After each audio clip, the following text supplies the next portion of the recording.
À Nandy, en Seine-et-Marne, chez Louane, Ryan, Stella, Naël et Rose, il y a un petit bruit incongru qui fait beaucoup rire.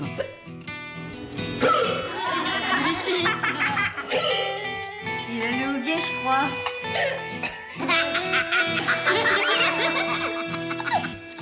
Et en vrai, qui parmi vous a déjà eu le hoquet? Moi. Oh, moi aussi. D'après vous, ce petit bruit, il vient d'où? Le hoquet, ça fait de la Corse. Ou alors le hoquet, ça vient des poumons. Ça vient de là, après ça monte. Ouais, ça... Ouais. Bah oui, c'est ça. Ventre, gorge ou poumon? Pour le savoir, direction l'Institut Mutualiste Montsouris avec le docteur Martine Guéraud, interniste. Avant de comprendre le hoquet, il faut comprendre comment fonctionne la respiration. L'air pénètre dans les poumons en passant d'abord par ce qu'on appelle les fosses nasales, on a nos 2 narines, la bouche aussi, bien sûr. Ensuite, le larynx. C'est le mécanisme de l'inspiration. À chaque fois que nous inspirons, un muscle très puissant, le diaphragme, se met en mouvement. Regardez comment. Ceci est le diaphragme, dont je rappelle qu'il est le muscle de l'inspiration. Et on schématise les poumons par ce ballon. Et là, au moment de l'inspiration, le diaphragme s'abaisse, les poumons se remplissent d'air. Puis, le diaphragme se relâche, il remonte, il remonte, il remonte, il remonte, il remonte. Et le poumon se vide.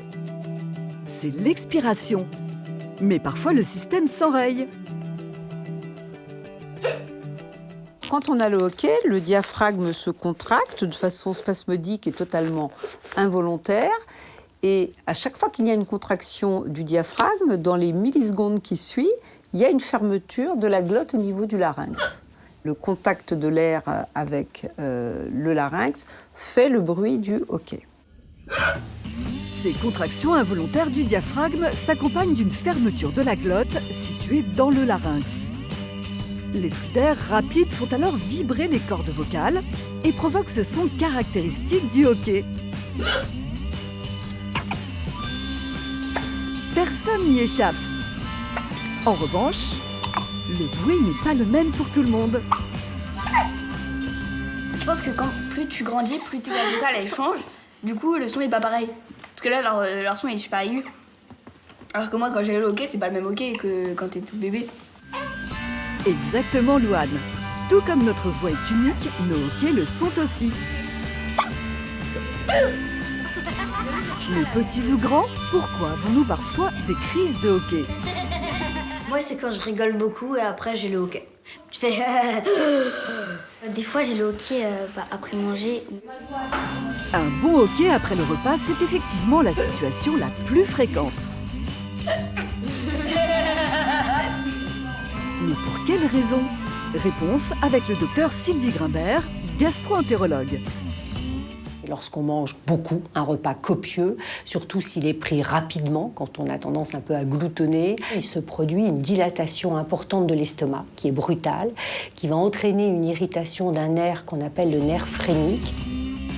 Le nerf phrénique, c'est celui qui contrôle les mouvements du diaphragme, qui du coup subit des contractions involontaires, d'où le hoquet. Boire des sodas, manger trop vite ou mâcher des chewing-gums favorise le hoquet, car nous avalons alors trop d'air. Voilà pourquoi les bébés ont très souvent le hoquet. C'est parce qu'ils avalent beaucoup d'air en mangeant. Et c'est une façon pour eux de libérer ce trop-plein d'air dans l'estomac. Vous êtes également nombreux à l'avoir lors d'une situation bien particulière. Quand on a trop bu. Quand j'ai un petit peu trop bu. Après, j'ai bu peut-être un petit peu. En effet, l'alcool favorise le hoquet. Mais cette fois, ce n'est pas à cause d'un trop-plein d'air. L'alcool entraîne des hoquets par une irritation de l'estomac, de l'œsophage, et donc la possibilité d'avoir une irritation du nerf phrénique et donc une contraction du diaphragme. C'est pareil lorsque l'on mange trop pimenté. Quand ça nous arrive, chacun a son petit truc pour le faire passer plus vite. Parce que, avouons-le, c'est quand même un peu gênant. Parmi les plus connus, Je respire très très fort. Très très fort. Et puis je bois un verre à l'envers. boire un verre d'eau à l'envers, est-ce que ça marche vraiment? Boire un verre à l'envers demande d'être très concentré. C'est pas facile, il faut éviter de mettre de l'eau partout. Donc on va réfléchir, on va détourner son attention. Je pense que c'est vraiment l'exemple typique où vous détournez votre attention et ça marche très très bien. Le cerveau oublie les petits tracas de l'estomac et la respiration reprend alors son rythme normal. Et quand on nous fait peur, c'est le même principe. Notre cerveau est distrait par autre chose. En revanche, la peur ou la surprise génère un deuxième effet. Et celui-là est physiologique. Quand on a peur, on coupe sa respiration. Le fait de bloquer la respiration va stopper l'activité en fait, du muscle diaphragmatique. Donc le mettre au repos et donc probablement par ce biais-là stopper le processus de hoquet. La plupart du temps, le hoquet ne dure jamais bien longtemps et s'arrête de lui-même.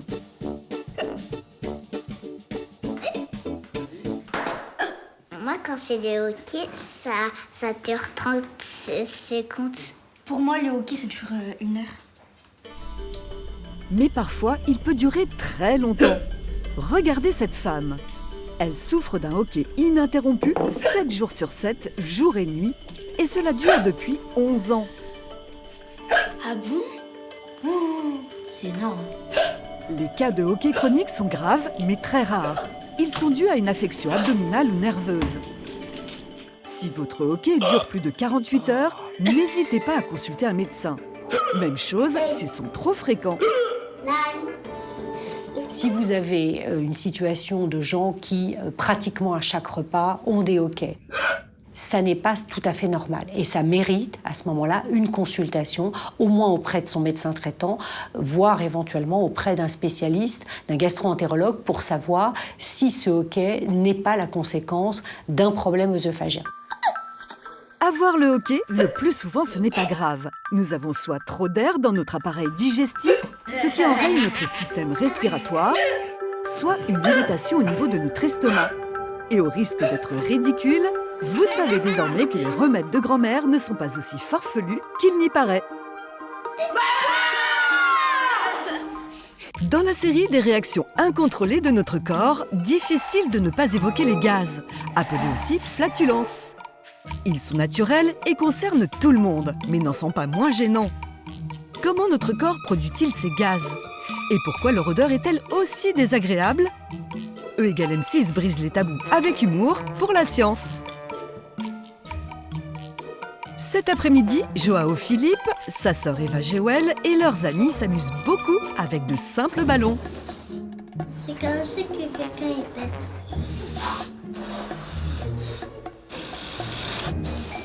Et pour eux, parler de gaz, c'est plutôt rigolo, quand ça arrive aux autres. C'est un peu embarrassant pour des personnes de péter en public. Parce qu'à chaque fois qu'elle pète, elle fait vraiment fort. Moi, pas trop, mais ma sœur, oui. Désolée de t'avoir balance. Il faut dire la vérité. Mais d'où viennent ces gaz qui s'échappent parfois de notre corps sans crier gare? A priori, je pense que ça vient de l'intestin. Moi, je pense que ça vient du ventre. L'estomac. L'estomac. Ça vient du popotin. Toutes ces réponses sont bonnes. C'est de notre système digestif qu'émanent les flatulences. Pour en savoir plus, direction le cabinet du docteur Olivier Spazierer, gastro-entérologue. En fait, il y a 2 sources de gaz. Première source, ce sont les gaz qui viennent de l'air ambiant. Vous avalez de l'air à chaque déglutition. D'autre part, c'est l'air qui vient aussi des aliments qui sont déjà riches en air, comme par exemple les meringues, les entremets, les pommes sont déjà riches en air. La première source de gaz qui va provoquer une flatulence, c'est l'air que l'on avale à notre insu lorsque l'on mange. S'y ajoutent les gaz produits naturellement lors de la digestion. Les gaz sont le reflet en fait d'un bon fonctionnement du tube digestif. Et pour avoir des gaz, en fait, il faut plusieurs acteurs. Quels sont ces acteurs? Il y a votre tube digestif. Le deuxième acteur, c'est votre microbiote, la flore au niveau du côlon. Ça fait des milliards de bactéries. Les aliments que nous mangeons sont traités par notre système digestif. Ils passent par notre estomac, ensuite notre intestin, puis notre côlon où les bactéries les dégradent, ce qui déclenche inévitablement des réactions. Il est tout à fait normal d'avoir quelques éructations et de pertes par le haut, ça s'appelle des rots, ou par le bas, qui s'appelle de flatulences. Au risque de vous choquer, vous avez 14 à 15 émissions normales par jour. Donc c'est tout à fait normal d'avoir ces mécanismes de digestion et de fermentation qui s'opèrent. Tous les gaz créés par notre corps au cours de la digestion sont issus de la fermentation. Pour comprendre cette réaction, Mac Lesguy a rendez-vous à l'ENS de Cachan avec Valérie Perry-Delacroix, biochimiste. Valérie, bonjour. Bonjour Mac. Alors, question très simple, cette fermentation où les bactéries dans notre intestin produisent des gaz, ça reste toujours un peu mystérieux. Qu'est-ce qui se passe réellement dans notre intestin ? Si vous voulez, je vous propose de réaliser 2 petites expériences très simples pour visualiser la production de gaz par les bactéries intestinales. J'adore, génial. Alors, regardez, ces 2 éprouvettes contiennent un gel nutritif similaire au reste d'aliments que nous avons tous dans l'intestin. Et ici, ce sont des bactéries. et donc c'est vraiment des bactéries comparables à celles de l'intestin qu'on a ici dans cette boîte de pétri. Exactement.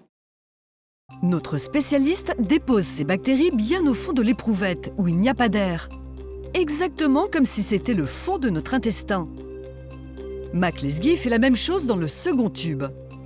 La différence, c'est qu'en plus du gel nutritif, son tube contient des particules de fer, de façon à révéler la présence ou non d'un gaz odorant très caractéristique des flatulences. J'imagine qu'on les met en culture. Tout à fait. Et donc, nous allons placer nos bactéries bien au chaud et on va leur dire à demain. À demain. Moi aussi, je vous dis à demain. 24 heures plus tard, regardons ce qui a changé dans nos 2 éprouvettes. Valérie, bonjour. Bonjour Mac.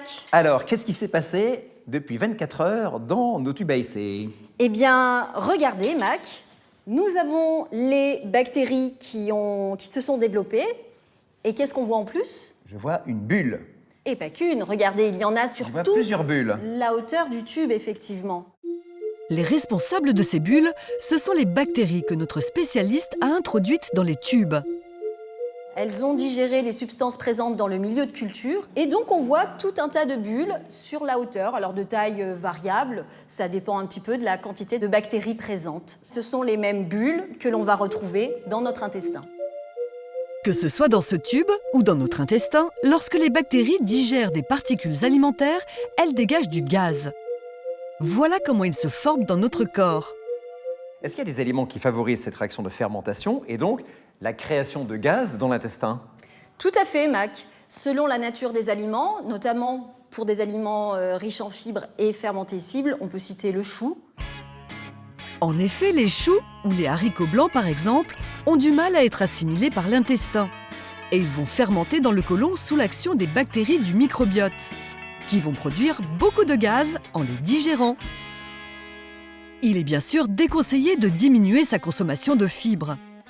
Pour limiter les flatulences, il faut manger lentement, diminuer les boissons gazeuses, ne pas mâcher de chewing-gum, et il faut faire du sport. Mais sachez que nous ne sommes pas égaux dans l'émission de flatulences. De plus, les aliments ne seraient pas les seuls facteurs impliqués dans la production de gaz. Vous avez mangé du chou ou des artichauts, vous avez des gaz et à un autre moment, vous n'en avez pas. Qu'est-ce qui s'est passé ? Simplement, en fonction de votre stress, votre émotivité, vous réagissez de telle ou telle façon. Être ballonné et avoir des gaz n'est donc pas uniquement lié à notre alimentation, mais à notre état de santé général. Intéressons-nous maintenant à la composition de ces gaz nauséabonds qui intriguent beaucoup Mac. Alors ce gaz, qu'est-ce que c'est ? Eh bien ce gaz-là, tel qu'il est présent ici, on ne peut pas l'identifier, mais selon les bactéries, il peut être de nature variée. On peut trouver du gaz carbonique, on peut trouver du diazote, parfois même du méthane, qui est produit non pas par des bactéries, mais par d'autres types de micro-organismes. Donc les gaz produits dans notre intestin peuvent être de nature variée. Ces gaz-là sont inodores, mais il y en a un qui se démarque des autres. Regardez notre deuxième éprouvette, celle où notre spécialiste avait rajouté du fer pour révéler la présence d'un gaz odorant. Là aussi, il y a des bulles, mais en plus, la couleur a changé. Eh bien, le fer va nous permettre de révéler la production d'hydrogène sulfuré, qui est un des gaz qui peuvent être produits dans notre intestin. Le fer a changé de couleur, car il s'est oxydé. Cela signale la présence d'hydrogène sulfuré, un gaz qui a une odeur très désagréable. Alors, hydrogène et soufre, c'est cette odeur d'œuf pourri caractéristique. Exactement. Les protéines de nos aliments, comme la viande rouge ou les œufs, contiennent du soufre. Sa particularité, il donne des propriétés malodorantes à certaines molécules issues de la fermentation des aliments. Des molécules aux noms évocateurs, putrescine, cadavérine ou encore scatol. Ce sont ces mêmes molécules que l'on retrouve souvent dans une mauvaise haleine. Et je vous déconseille de sentir de près. Vous savez, c'est pour la science, hein. Ah, pardon. Ah. Vous étiez prévenus, hein. Je vous l'avais dit, hein. Oh la vache. Ah mais c'est un truc de fou, hein. Qu'est-ce que ça pue? Bah, écoutez, merci beaucoup Valérie pour cette démonstration éclairante et odorante, vous le dire aussi. Hein.